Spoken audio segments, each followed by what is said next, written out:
Hello friends, welcome to my channel study with Ankita. एक news channel है जिसका की नाम है सुदर्शन न्यूज़। उन्होंने एक शो बनाया था जिसका की नाम था बिंदास बोल। उन्होंने इस शो में अपने बताया कि वो यूपीएससी जिहाद नाम से हैशटैग कर रहे हैं, यानी कि जो यूपीएससी का एग्ज़ाम होता है वहाँ पे जो मुस्लिम कम्युनिटी के लोग हैं वो ज़बरदस्ती क्या कर रहे हैं, घुसपैठ कर रहे हैं, एक नियमबद्ध तरीके से ऐसा कर रहे हैं। और उन्होंने इसे हैशटैग करवाया यूपीएससी के नाम से, यूपीएससी जिहाद के नाम से। और इस शो का नाम था बिंदास बोल। तो इस वीडियो में हम जानने की कोशिश करेंगे कि आखिरकार ये शो क्या था और सुप्रीम कोर्ट ने इस शो पे क्यों रोक लगा दी गई है। तो चलिए शुरू करते हैं। तो देखिए, 28 अगस्त को ये शो जो था टेलीकास्ट होना था जिसका कि नाम था बिंदास बोल। ये थे जो सुरेश चौहान थे, उन्होंने अपने जो हैशटैग करवाया था यूपीएससी जिहाद के नाम से। इनका दावा था कि जो हमारी नौकरशाही है, यानी कि जो हमारी यूपीएससी है, वहाँ पे जो मुस्लिम कम्युनिटी के लोग हैं वो क्या कर रहे हैं, घुसपैठ कर रहे हैं एक नियमबद्ध तरीके से। यानी कि यूपीएससी का जो पेपर होता है वहाँ पे जो मुस्लिम कम्युनिटी के लोग हैं उनका जो बढ़ावा है वो ज़्यादा बढ़ता जा रहा है। तो इस बात पे उन्होंने दावा किया था। उन्होंने कुछ ऐसे फैक्ट्स पेश किए जो कि फैक्ट्स को तोड़ मरोड़ के पेश किया गया। सबसे पहले आपको पता होगा कि जैसे बाकी हमारे गवर्नमेंट एग्जाम्स में रिजर्वेशन होती है, वैसी ही यूपीएससी के पेपर पर भी रिजर्वेशन होती है। यूपीएससी में भी 3 कैटेगरीज हैं, जनरल कैटेगरी, ओबीसी और एससी और एसटी कैटेगरी। जो जनरल का बच्चा होता है वो क्या करता है, उसे 6 अटेम्प्ट मिलते हैं और वो 32 साल तक की उम्र में पेपर दे सकता है। बट अगर कोई रिजर्वेशन का बच्चा है तो उसे 9 अटेम्प्ट मिलते हैं और वो 35 साल तक की उम्र के लिए पेपर दे सकता है। जो मुस्लिम कम्युनिटी के लोग आते हैं वो कुछ जो मुस्लिम कम्युनिटी के लोग हैं वो ओबीसी के अंडर भी आते हैं। बट इस शो में दावा किया गया था कि जो सारे के सारे मुस्लिम हैं वो ओबीसी के अंडर आते हैं। बट ये बात बिल्कुल गलत है। जो सारे के सारे ओबीसी से जो मुस्लिम लोग हैं वो सारे के सारे ओबीसी में अंडर नहीं आते हैं। सबसे पहले दावा तो यहीं पे खारिज हो जाता है।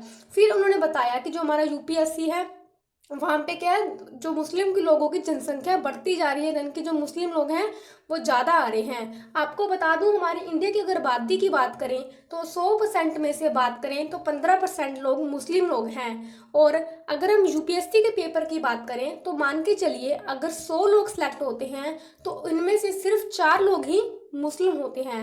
सबसे अगर हम बात करें हमारे जो इंडिया का एग्ज़ाम की बात करें, जो टफेस्ट एग्ज़ाम माना जाता है वो माना जाता है यूपीएससी के एग्ज़ाम को। बकायदा यूपीएससी के एग्जाम्स में एथिक्स का पेपर होता है, यानी कि वहाँ पे आपकी सोच पता की जाती है कि आप क्या सोचते हो, आपकी जो सोच है, आपकी जो दार्शनिक है वो कैसी सोच है।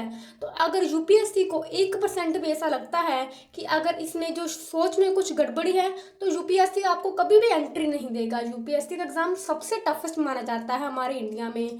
तो ये बात कहना सरासर गलत होगा कि जो यूपीएससी में जो मुस्लिम लोग हैं वो घुसपैठ कर रहे हैं। वो अगर आ रहे हैं यूपीएससी के एग्जाम में तो वो अपनी मेहनत और काबिलियत के बल पे आ रहे हैं, ना कि ऐसा करने से आ रहे हैं। तब ये मामला सुप्रीम कोर्ट में चला गया था। तो अब सुप्रीम कोर्ट ने ट्यूसडे को कहा है, उन्होंने कहा जो हिंदी टेलीविजन चैनल है सुदर्शन न्यूज़, उन्होंने जो उसके फ्यूचर के एपिसोड्स हैं उसे कंट्रोवर्शियल बिंदासपुर जो शो है जिसमें बताया गया कि कॉन्स्पिरेंसी है कि जो सिविल सर्विसेज है उसमें क्या हो रही है, इन्फ्लेटेड हो रही है मुस्लिम लोगों के द्वारा, इसे बैन करने की बात की गई है। जो चैनल का फर्स्ट एपिसोड था उनके एक 10 पार्ट के जो शो था उसे रिलीज किया गया था सितंबर 11 को। बट जहाँ पे जो हमारी सरकार थी उन्होंने ये बात कही थी कि इस शो को, जो इसका जो लॉयर था उन्होंने कहा था कि इसके 10 एपिसोड्स को पूरा एयर करने दीजिए, फिर इसके बाद आप डिसीजन लीजिएगा। बट सुप्रीम कोर्ट ने इसके जो पहले के एपिसोड्स देखे और इस पर रोक लगा दी गई कि कहा ये बिल्कुल ही जो गलत डाटा है वो प्रोड्यूस कर रहे हैं और साथ में हमारे जो समाज है उसमें नफरत फैलाने का ये काम कर रहे हैं। ये सिर्फ कुछ नहीं बल्कि एक स्टंट है महज टीआरपी हासिल करने के लिए, जिससे कि हम नाम दे सकते हैं सस्ती पत्रिका। आपको पता होगा कि अगर देखिए कोई इन्फॉर्मेशन आती है, इन्फॉर्मेशन हमारे पास कहाँ से आती है, एक तो हमारा media, print media, digital media और जो इलेक्ट्रॉनिक मीडिया, अगर वही हमारा जो मीडिया हमें गलत इन्फॉर्मेशन देगा तो हमारा देश किस राह पर चलेगा, ये बात अब सुप्रीम कोर्ट ने कही है। सरकार का इस पे तर्क था कि जो इलेक्ट्रॉनिक मीडिया है, जैसे डिजिटल मीडिया की बात करें तो जहाँ पे जो न्यूज़ होती है, अगर फेक न्यूज़ होती है वो बहुत जल्दी से वायरल हो जाती है, और डिजिटल मीडिया पे अभी किसी का भी कोई कंट्रोल नहीं है। बट सुप्रीम कोर्ट ने ऐसा खारिज कर दिया ऐसे कह के कि अगर हम एक पे रेगुलेट नहीं कर सकते तो फिर ऐसा नहीं है कि हम दूसरे ऊपर भी रेगुलेट ना करें। जिस पे हम रेगुलेट कर सकते हैं उस पे तो हम रेगुलेट करेंगे, और साथ में एक कमेटी बिठाएंगे ताकि इस पे और अच्छे से रेगुलेट किया जा सके। और साथ में सुप्रीम कोर्ट ने ये भी कहा है कि अगर हम आर्टिकल 19 की बात करें तो जिसमें हमें फ्रीडम ऑफ स्पीच दी गई है, तो साथ में हमारे मीडिया को भी फ्रीडम ऑफ स्पीच है।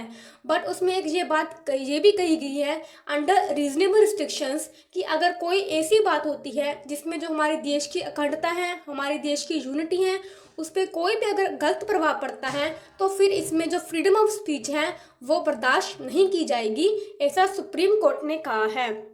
और सुप्रीम कोर्ट ने कहा है कि जो डिफरेंट केसेस से मीडिया रिपोर्टिंग के वो काफ़ी टाइम से आ रहे थे। जो क्वेश्चन था जुडिशियल स्क्रूटनी का जो मीडिया रिपोर्टिंग के ऊपर था, क्योंकि जो काफ़ी जो बड़े बड़े IPS ऑफिसर्स थे उन्होंने भी इस बात पे खेद जताया था कि ऐसे जो शोज हैं वो ऐसी पॉपुलैरिटी हासिल कर रहे हैं गलत इन्फॉर्मेशन देके। तो आशा करती हूँ आपको ये मुद्दा समझ में आ गया होगा कि आखिरकार इस शो को बैन क्यों किया गया है। तो प्लीज़ आप कमेंट सेक्शन में कोई गलत बात मत लिखिएगा। तो अगर आपको ये वीडियो अच्छी लगे तो इस वीडियो को लाइक करिए, शेयर करिए and subscribe to my YouTube channel study with Ankita. अगर PDF चाहिए होती है तो टेलीग्राम चैनल ज्वाइन करिए। Thanks for watching my video. Take care and bye bye.